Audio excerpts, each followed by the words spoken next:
The hard place, like a wind from Goldland he sweeps by, blown far from his homeland in search of glory and honor. We walk in the garden of his turbulence. All right, movie fans, welcome to a packed edition of the Movie Joust podcast. We got a whole bunch of movies to talk about. It's awards season, and we have been inundated with screeners, screenings, all that other kind of stuff. We're seeing so many damn movies that we can't keep up with all of them. For introductions, we have to do that first. I'm Jason Evans, film critic living here in Atlanta. I'm with my buddies, Josh Sewell and Jesse Nussman, fellow film critics. Hello. Howdy. Guys, we saw a film that was one of the more anticipated films of the year. I feel like early in the year we did like a, what's your most anticipated? This film's name came up. This is a film that everyone's been talking about for a while. This is a film that many people thought would be a major awards contender. I'm talking about the Netflix production of Frankenstein, done by Guillermo del Toro, one of the great filmmakers out there right now.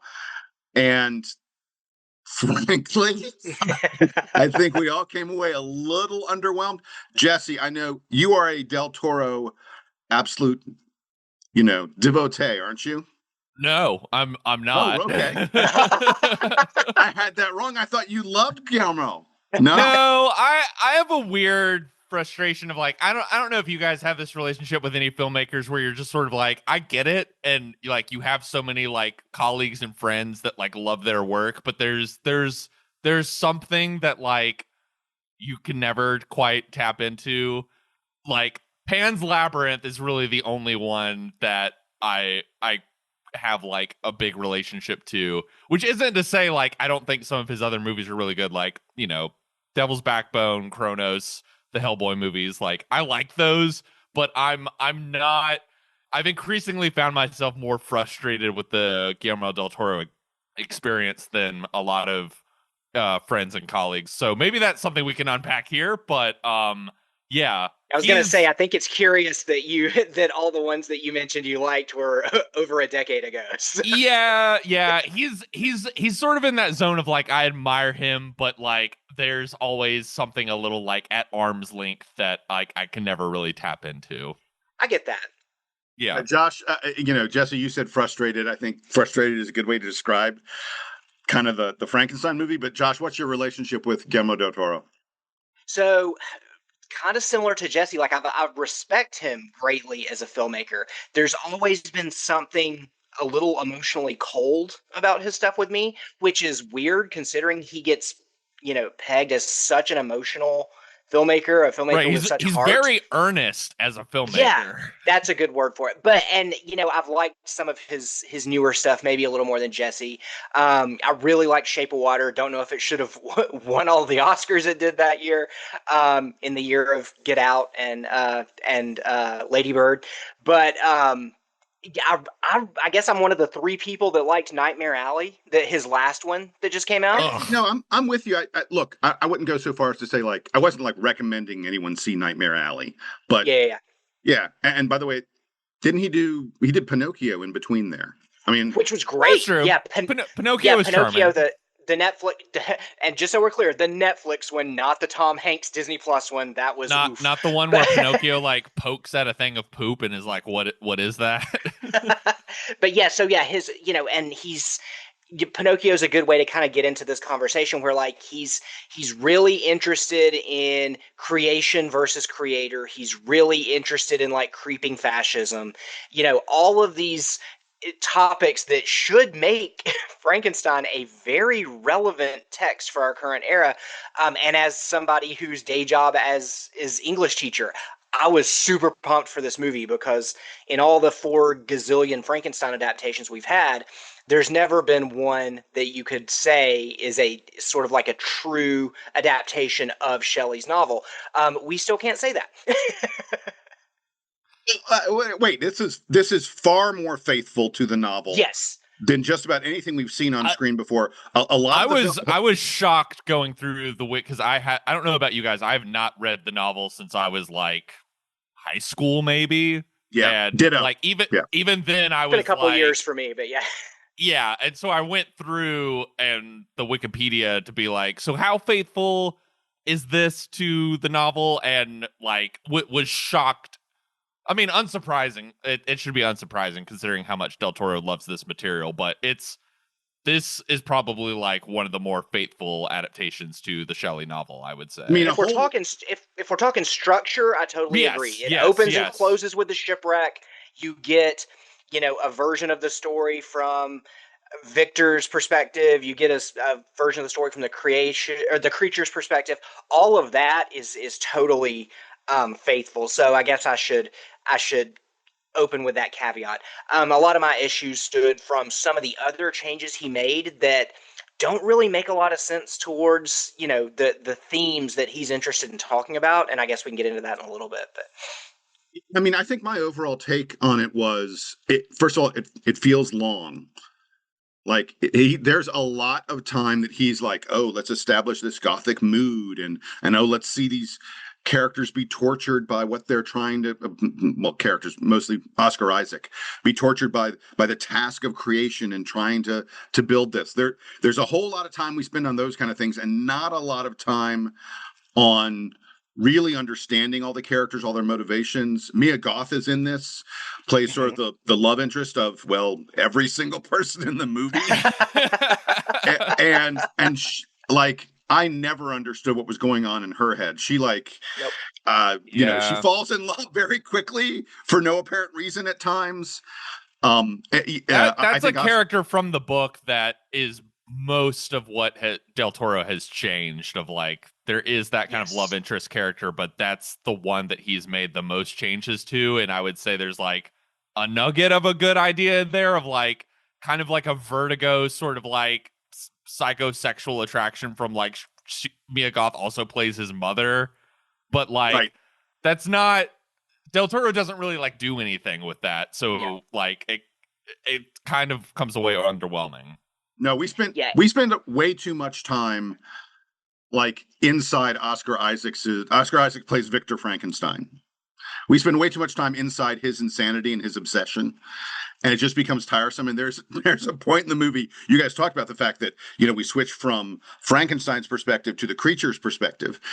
There's a point in the movie where suddenly, there's a title card that comes up, Part 2, The Creature. And I was like, holy shit, we're only on Part 2 now. Because we're good. Like, at least, I think we're probably close to 90 minutes into the film when it goes Part 2. And I was like, oh, dear Lord, no. Although I will say, The Creature is a Jacob Elordi who plays the monster, the creature, whatever you want to call it. I think is the best thing in the movie, and I find easily 100% way more interesting. Creatures way more interesting than any of the regular humans, right? Yeah. Which makes sense for a Del Toro movie. He's always more interested in what we perceive to be monstrous versus us as the real monsters. So that made sense to me. Right. Shocking. The real monsters are the humans all along. Right. But what's frustrating to me is like exactly what you were saying, Jason. Is like a 200-page book should not be like, there's not really a reason to turn that into a 2.5-hour movie. And as old as the book is, I teach college freshmen who, a lot of them haven't read a book since middle school. The thing I hear most about the movie the thing I hear most about the book is, I can't believe how fast I was able to read the book. And like, the book moves. It's a page turner. Yeah, and Del Toro, for whatever reason, like, I mean, I get it. You're spending a lot of money. You want to see it on screen, like, but it feels like we just sit in scenes for way longer than we need to. And I get he loves his gothic, campy atmosphere, and I get it, but it feels like there could be a way to show all that off while not affecting the tone or the pace. And it just feels like this is like a rough cut that needs some trimming. And, the first 30 minutes is the prologue with the ship stuck in the ice. Then you get an hour of Victor's story, and then you get an hour of the creature story. And so by the time you're fully into the movie, you're already more than an hour in. And it just, it feels like there should have been easier ways to do that. And then also, like you were saying, Jesse, like I don't know why you cast Mia Goth just to put her in pretty dresses. Like, I get that her character is more of an idea or sort of like a metaphor than she is a character, but that's a real deviation from the book, where she's known Victor their entire lives. Yeah. Like to make it, to get creepy, they're cousins. Like they're cousin lovers. It's England in the 1800s, so but the big Wait. change. In the movie, they're also somewhat connect. I mean, Right. Mia Goth She's plays. his brother's fiance. She's essentially his sister-in-law to some extent. I mean, Yeah, but in the book, and I know that books and movies aren't the same thing, right? But like the changes just feel arbitrary. Like in the book, they've known each other since childhood. In the book, one of the big changes he makes here is William, the brother character, dies when he's like 7, and so like as an adult, all of the stuff that they give to adult William is played by like a friend character in the novel, and so Del Toro has sort of combined a couple of characters, which is totally fine. But it just feels like each of those characters existed for particular, thematic and narrative reasons. And so to kind of squish them together feels like, I don't know, that you're sort of not betraying aspects of the original story, but like that you're not quite sure what made the original story tick, which is a weird thing to say about Del Toro. This kind of gets to like sort of my central issue with the movie, which is like for as much as Del Toro is this like incredible stylist, and like your eyes are like constantly darting over this movie at the admiring the costuming and the production design and the makeup effects and stuff like that. It's very much like Nosferatu in that regard. Like it is, but like, it's a gorgeous production. Yeah, but fair, like there's something about like Del Toro's like earnest like revelry and love and admiration for this fictional story. Like there probably is no piece of fiction more influential to Guillermo del Toro's like whole body absolutely. of work than Frankenstein. And so this movie sort of feels less like, for as much as he's hyped it up over the years as like, this is my dream project to adapt this novel, it is a little disappointing that there kind of doesn't feel like a lot of him in there. And instead it feels like this lavish piece of pageantry that is him just sort of like, well, I have to do this like, expensive, epic, faithful retelling of the novel that also pays homage to the James Whale movies, which I know are also influential to him. And like, as you mentioned, Josh, the stuff he adds which also includes kind of a little bit of the ending has a little bit more of a redemptive arc than what I remember out of the book, which the book's a bit more bleak. Yeah, like I had some qualms about that as well. I hated the ending. It's just the whole time it just felt like him being like, well, I can finally do Frankenstein and it is my responsibility to do, the Frankenstein movie to end all Frankenstein movies. And it kind of just feels like a lot of, as I said, expensive pageantry that doesn't have much inside of it. It feels like, a vase inside of a home that is like elegantly designed, but like ultimately kind of hollow at the end of it, other than, Jacob Elordi as the monster, I would argue. Yeah, it feels kind of like you were saying that, like, because Del Toro loves this film so much and because he's been aiming to make it for decades, but he's also been making versions of this same story his entire career. By the time he gets here, it feels like he doesn't really have anything new to say about it. And or that he's done these themes in more interesting ways that feel more like personable to him than how like this movie is.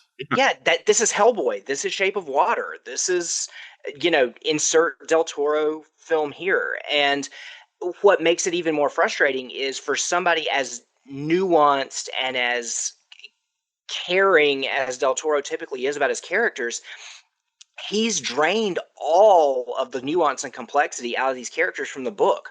Like, both of these characters in Shelley's novel are flawed, complicated, contradictory characters, but he's wiped all of that, and now Victor is just the completely mad, evil human. Oh my God! And the creature is the poor, misunderstood, blameless creation. Which I don't mind that second thing, because that is at least like sort of a connection to like the James Whale movies, in particular like Bride of Frankenstein, is like, I think the movie at least like is like at least a little bit more interesting when like it switches to the creature's perspective. But I totally agree with you, Josh. Like I love Oscar Isaac, and I was kind of surprised at like how sort of one note that character is, and just sort of like it's a terrible look. All the Victor stuff is he's just sort of like a prick and like an a-hole, and like that's not to say like the character in the book is like virtuous or like characters need to be like that, but it takes like a much more complicated character in the book and makes him just this like sniveling piece of shit, the pure villain. Yeah. Well, I mean, I think one of the failings of the film is that every character in the movie is one note. They are, like we're saying, Oscar Isaac's Victor Frankenstein.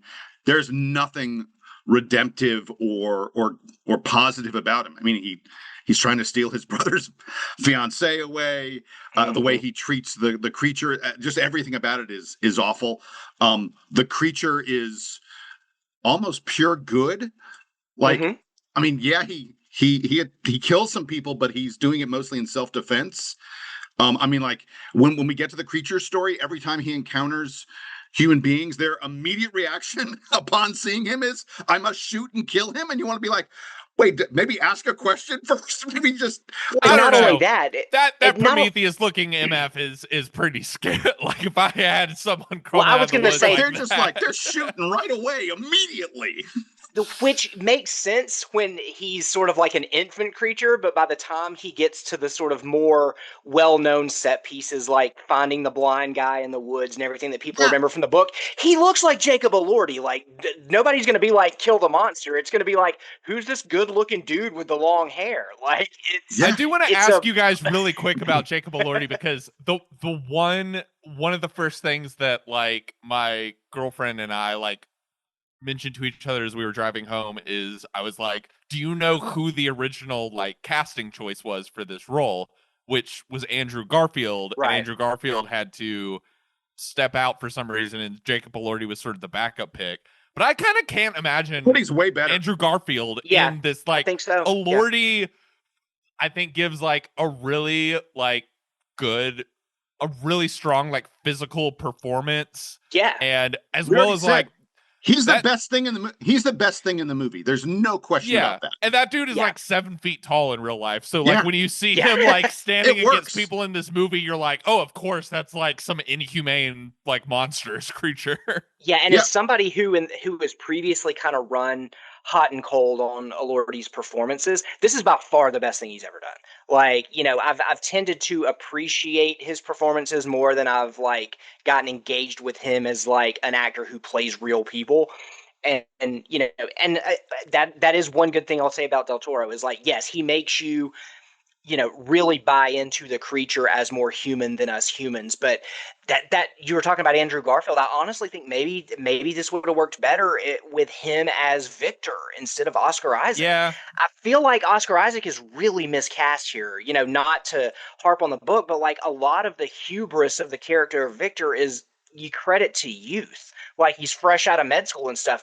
Oscar Isaac's pushing 50, man. It's a lot different having a middle-aged man make these mistakes than a dumb kid, you know? Well, and he's done I mean, I would argue he's done a really great Victor Frankenstein performance in Ex Machina. You know what I mean?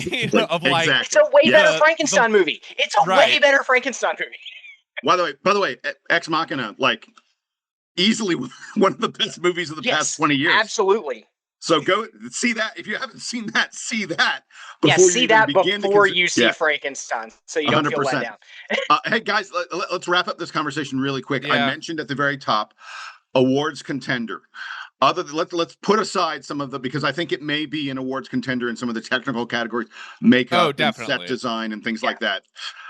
Put those aside for a moment. You know, like the main kind of stuff, acting categories, directing, picture. Do you think this gets anything?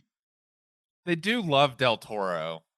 Yeah. I would not have thought Nightmare Alley would have been. That's sort of another Del Toro movie I had similar frustrations with, of being like, this is so like lovingly made that it almost like erases like the darkness at the heart of it. but like that movie got a bunch of like nominations. Like He got a Best I Picture don't know. nomination. I'm sort of like don't ever count him out, even though I'm like very mixed on this movie, and it would definitely be like a kind of oh well that I good on everyone, but I'm not really like excited about that. You know Or what I it mean? may be a thing like The Irishman, where it gets a ton of nominations and no wins because Netflix still hasn't quite figured out how to get over the actual winning one of these things hump. you know, It's not. um, It's not good enough to win. I don't think it's good yeah. enough to win any significant awards. As Sorry. far as No. as far as nominations, yeah, we may see a few. If we're talking any sort of acting, a Lordy maybe, Yeah, what's the but supporting actor race like this year?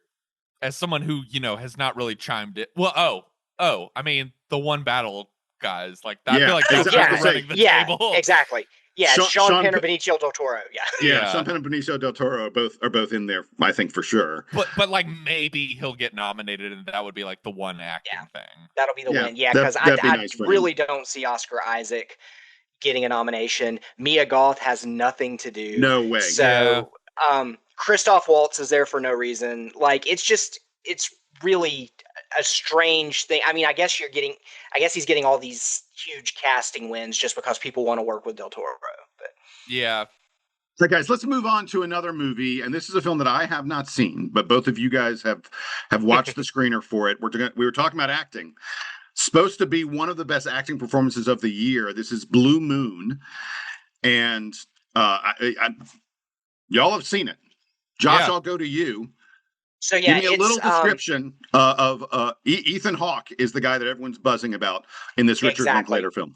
And so, full disclosure, I'm a sucker for anything Richard Linklater does. So keep that in mind as I say this. But yeah, Ethan Hawke plays Lorenz Hart, who is one half of the early 20th century's like premier uh, theater creative troupe. It's Rogers and Hart, right? You know, and the name of the movie tells you like what he's famous for writing: Blue Moon, songs like My Funny Valentine, and the relationship between Hart and Rogers becomes kind of strained, mainly because Hart is a raging alcoholic, like Yeah. bad, and so This whole movie is set in a bar to yeah, give you so an yeah, idea. so Rogers, for his own sort of sanity, splits off from Hart, forms a new partnership with another guy you may have heard of, and they become Rogers and Hammerstein.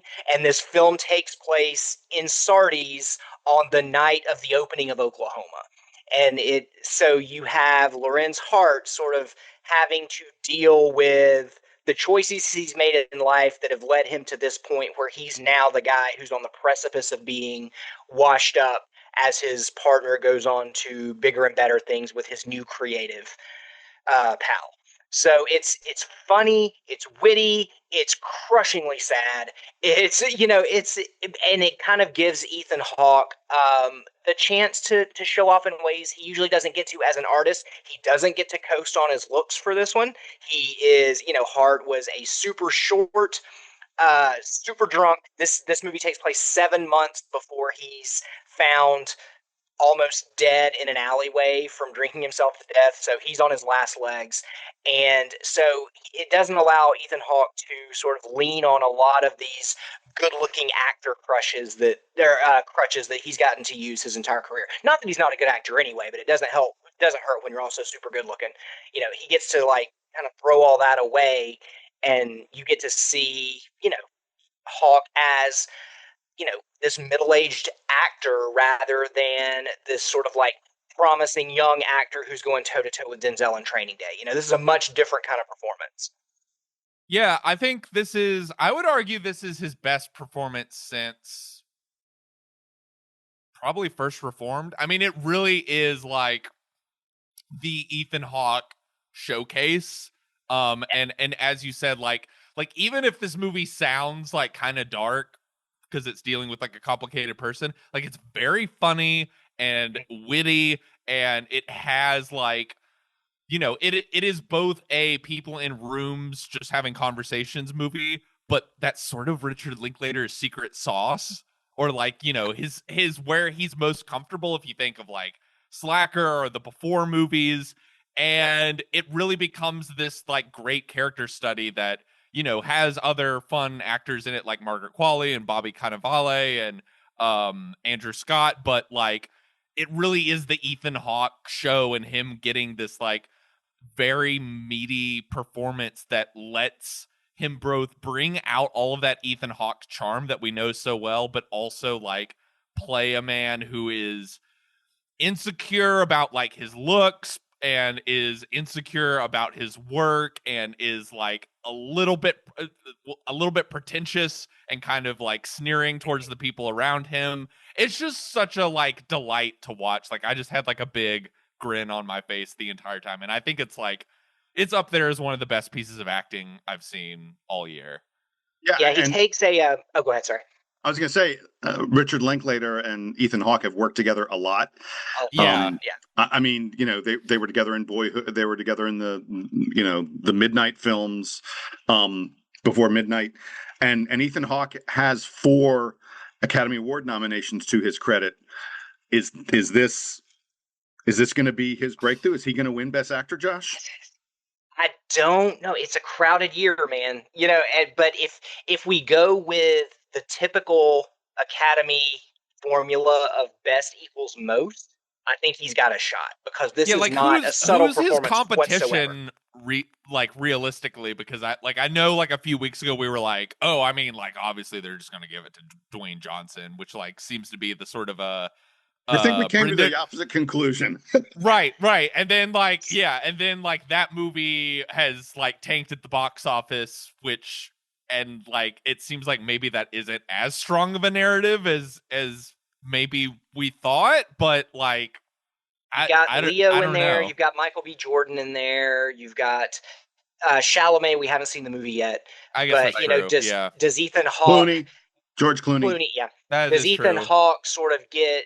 Do they lean more Ethan Hawke is due, or is it more like Timothy Chalamet's the hot young thing that we can show that we're with it, you know? So like, yeah, he's definitely in the conversation for sure.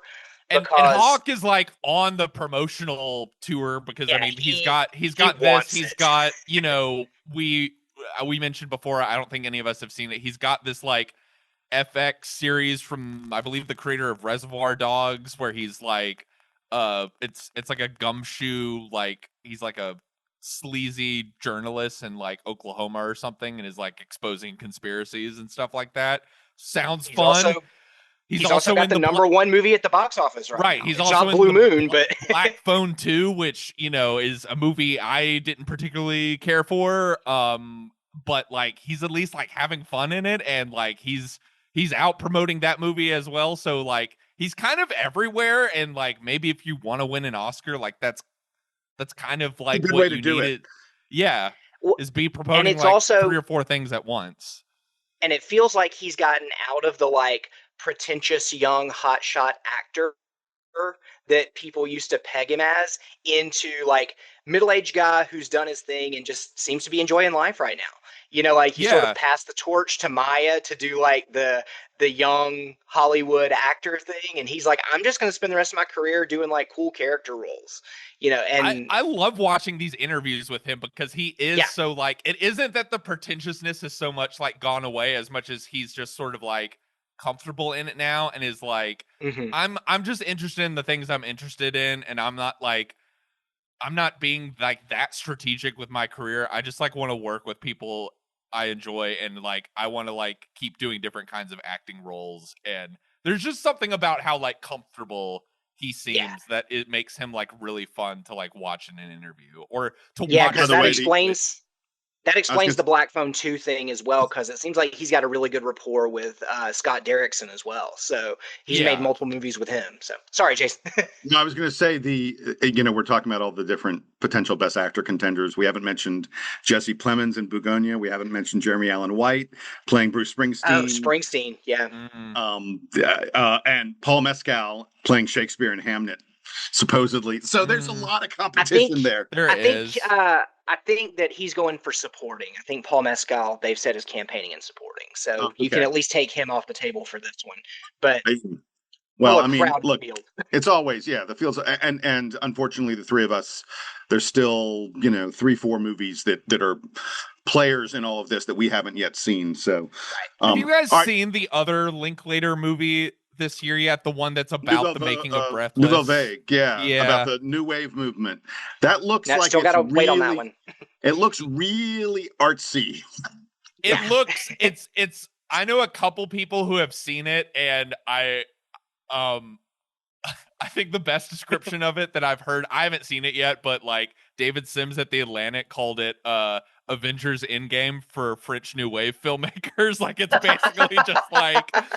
basically just like a lot of like people like playing like, like Godard and Agnes Varda and all those like French New Wave people just kind of like sitting around like talking with each other. So like maybe it's fun, but it does seem a little bit kind of like the less interesting Richard Linklater movie this year compared to this one. Right. By the way, pour one out for Richard Linklater, just cranking out those films. It's very Crushing impressive. it, man. It is really impressive. All right, so did we have anything else we want to talk about? I saw a film. I saw Good Fortune, which is the Aziz Ansari film. He wrote, directed, and he stars in this alongside Seth Rogen and Keanu Reeves. I mean, I hate to be so wishy-washy on a movie. It was fine. Like, okay. I laughed a little bit. I think one of the big failings of that film is that Aziz Ansari, I think he was wearing too many hats, and I think he should not have worn the hat of lead actor. The movie requires you to really empathize and really connect with this lead character that he plays, and I think Aziz is great as a supporting character. I think having him, it just didn't work for me. I was a little bit like, oh God, can I get back to Seth Rogen? Can I get back to Keanu Reeves? He's kind of in that Chris Rock zone. I feel like where like his stand up is so funny. Oh, it's great. And like he's so great at that. And like when you put him in like a fun like supporting part like Parks and Recreation, he like really sings. But like he's even like Master of None, like I would say like he was not the thing I like most loved about that show. It was sort of like his sort of vision for that show was more of what was interesting about it than like him as sort of the central lead. Yeah. Like I say, the movie's fine. I don't know that you need to spend, what is it now, $15 or so on a movie ticket. Yeah, I'll put it on my plane list. Yeah. Great on it. It'll be great on a plane. Fine on streaming. And it's not a bad movie. It's just how funny is Keanu? Because I will say the previews I've been seeing, like all the Keanu lines, like make me like chuckle pretty hard. I mean, unquestionably the best thing in the movie. There's absolutely no doubt about that. And actually, I was upset that the film doesn't do more with Keanu. Keanu, fuck that! Wait, he's an angel who sort of he becomes human, and he has to like experience human things for the first time, and they could have done more with that kind of fish out of water kind of thing. They gloss over it because they're spending so much time on Aziz Ansari and Seth Rogen. The film is very much about trying to find satisfaction in your work, even if your work is mind-numbingly boring and not something that you think is particularly satisfying, which I think is very relevant to absolutely. A very relevant theme. And I'm just more interested in seeing the Keanu Reeves as a like fallen angel. That's what I would be buying a ticket for. So I'm sad to hear that like that's only like a small bit of the movie. I mean, it's not a small. It's there. It's definitely there. I wanted more of that because I was kind of bored of Aziz enjoying the rich life that Seth Rogen had earned for him, and anyway, it's trading places with angels, kind of. Oh. There you go. Well, speaking of watching things at home, I did want to really quickly plug the new Apple TV Plus docuseries, Mr. Scorsese. Obviously one of our greatest living filmmakers. He's become one of our greatest living TikTokers too. Yeah, I was gonna say, yeah, I think it says as much about him as a pivotal figure that it feels like he's become just as much of a pop culture icon as he has a filmmaker. Like, if you look at IMDb, his acting credits are getting up there with his directing credits. If you watch The Studio earlier this year, He's He's so hilarious in funny the on studio. But he's one of the only filmmakers like this that, like, it's a 5-episode series on Apple that when it's over, you're like, I could have watched 3 or 4 more episodes of that. Like, it starts in his childhood, and we've heard a lot of these stories already, like us movie nerds, but for the sort of Joe Blow who's just coming across it on Apple, it's a really good sort of intro to who this guy is. I don't think there's a lot of information that like weirdos like us are going to find revelatory, but to hear it come from his mouth, but it also, what makes it worth watching, it covers the rough childhood. He was sick all the time, so his windows were his projector screen. It covers struggling with priesthood versus filmmaker, all of that. But the downside is that everything after Casino gets saved for the last episode. That's 30 years of filmmaking. Yeah, So that seems like a that's strange a bummer. choice. But Although, how much do you have to say about? And then I was super successful, and then I was super successful, and then Yeah, I mean, so like, there's not a lot of true. conflict. I guess, but there's like interesting thing, like, I would love to hear him talk for like half an hour about like Silence or like I was gonna say, Killers yeah, of the some Flower of the- Moon, these more like introspective To be- movies of his. To be fair, I think they're filming this during Killer's pre-production, so there's not a lot to say about that. But they do talk about Silence a lot. They spend a lot of time on Last Temptation of Christ, which I appreciated. A lot of these sort of like more controversial things. But what makes it really worth watching is director Rebecca Miller using her Nepo baby powers for good instead of evil. She's not like. She's not going, I want a third yacht. She's like, I'm married to Daniel Day-Lewis and my dad's Arthur Miller. I'm going to interview actors who maybe will talk to me that won't talk to other interviewers. Daniel Day-Lewis is in this documentary so much. Leonardo DiCaprio is in this so much, saying I've more heard than just Day-Lewis is very catty in this. Yes, in this he's series, funny. which Yeah. is. She gets Robert De Niro to do more than just sort of grunt and grimace, and to me, I didn't go too far down the rabbit hole because that leads you to some really uncomfortable places on the internet, but I don't know how much Jodie Foster has talked about the taxi driver John Hinckley stuff in her past before. She gets her to open up some about that, which I did not see coming. So across the span of 5 hours, like, again, you're not getting any sort of revelatory information, but you are getting information that, is interesting from new perspectives. So I would just plug that one, like, set aside. I was able to marathon it. She does these really good things with cliffhangers, right? Where like at the end of every episode, it makes you just want to hit play on the next one. Like it's, like it's Lost or something, So will he get to make Last Temptation or not? Find out next episode. Exactly. So, but yeah, it's a really, really solid watch, especially if you're a movie nerd. It premiered Friday the 17th. So like chances are if you're a movie nerd and you're listening to this, you may have already watched it anyway. But for those who haven't, definitely worth checking out. I'm saving it for the holiday season because few things can get the Nussman crew together like a good informational documentary. And there you go. Maybe this one can get me to like plug in and be like, hey, we should watch this like Scorsese movie next Christmas or something like that. They do not give out Oscars for commercials, but Scorsese's American Express commercial where he's getting the photos. And he's great. So good. Oh, chef, yeah, it's such a great commercial. That one, the Wes Anderson one, I always thought was really funny. Yeah. Amex does good commercials. Yeah. They spend their money well. All right, guys, that's going to wrap it up here on the latest edition of the Movie Wait, Joust. Wait. You got one? Wait, what do you got? Wait. We gotta pour a 40 out. Oh, we gotta crack open our beers. That is right. Run over the grave. We lost a legend like hours sure after did. our last episode dropped, and we no longer have Diane Keaton with us, who is someone that a friend of mine texted and was just like a person I never thought would die, of just sort of always had like such youthful energy. And it's just, I was trying to think this past week, like, who's a good comp for Diane Keaton? And I kind of couldn't come up with one of just her mix of being able to be in, like, weighty dramas like Reds and The Godfather, but also, like, how funny and light she could be in like the Woody Allen movies, or like Something's Gotta Give. As Good as It Gets, or She's wait, no, so what's the great. Jack Nicholson one? Something's Gotta Give. That's that one. Yes. No, I was gonna say she is so great in Baby Boom. The Father of the Bride movies. Father of the Bride.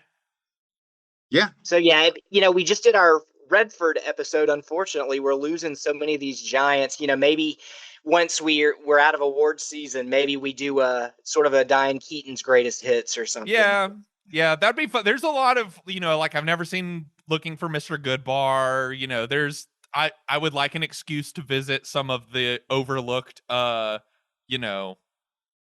lack of a better word, like old lady movies of the last decade, which maybe there's some jewels in there. She's done some great stuff. Yeah. I mean, I kind of applaud her for like she's managed to carve out a corner for herself and sort of own a particular kind of movie for a particular kind of audience for we all know how much Hollywood loves to just like spit out like women when they pass a certain age, and she's managed to just be like, all right, fine, I'm gonna like corner, like if I'm not gonna get like major Hollywood roles, like I'm gonna corner the market on like a kind of lighthearted like VOD movie that I'm sure she's great in, and like those movies like make money. You know what I mean? Jane Fonda's done the same thing. The two of them, I think, have really found, like over the past decade or so, a career of just like, look, I'm embracing who I am. I'm not trying to be anything other than who I am, and audiences do love me still. Yeah. And not to mention, you've got this. She was a fashion icon in the 70s, the 80s. Reading some of these tributes, apparently she had this whole other secondary career in like house flipping that like she was known for like buying up old properties and restoring them. So like she cared about LA and Hollywood being more than just like office buildings, so like she was concerned about like the history of this industry that she worked in as well. So just nothing like dramatic or controversial to say. It's like, turns out Diane Keaton, great lady. Yeah. All right. One of the giants, and you're right, Jesse.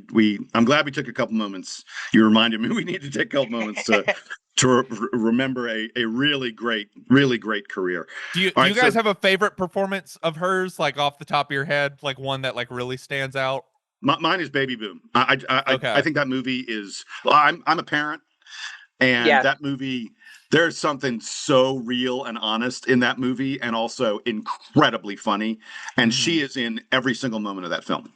But mine is boring. But just that final scene in The Godfather, and that scene of her and Michael in part 2 talking about the death of their baby is just chilling stuff. And when I was a young burgeoning movie nerd, it blew my mind that was the same lady from Father of the Bride. Like my brain could not wrap itself around that, which just shows you what, for somebody who gets pegged as like the fun, goofy lady, she really was a chameleon for a good chunk of her acting career. Yeah. Or I had a similar relationship of like seeing Annie Hall for the first time and being like, am I in love? Like, Woody Allen was. Oh yeah.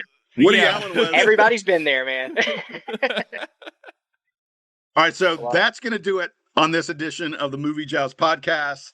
Josh Sewell, Jesse Nussman, and me, Jason Evans. Thanks a lot. We'll be back with you next week. It is still the heart of awards season. We got tons to talk about, tons to fight about. Bruce, you guys need to go see. We'll talk Bruce. I'm gonna go because I'm not gonna be there at the screener next the screening tomorrow. But I'm gonna go out of my way to see Bruce, and I need you guys to see After the Hunt. I need. Oh no! I need to talk about the most like just bananas what the fuck movie of the fall. And then I think we'll have next week It Was Just an Accident too, which is getting some big buzz in internationals. So that's one of the top 2 contenders for best international, best foreign language film, whatever you want to call it. And we'll talk about that next week as well.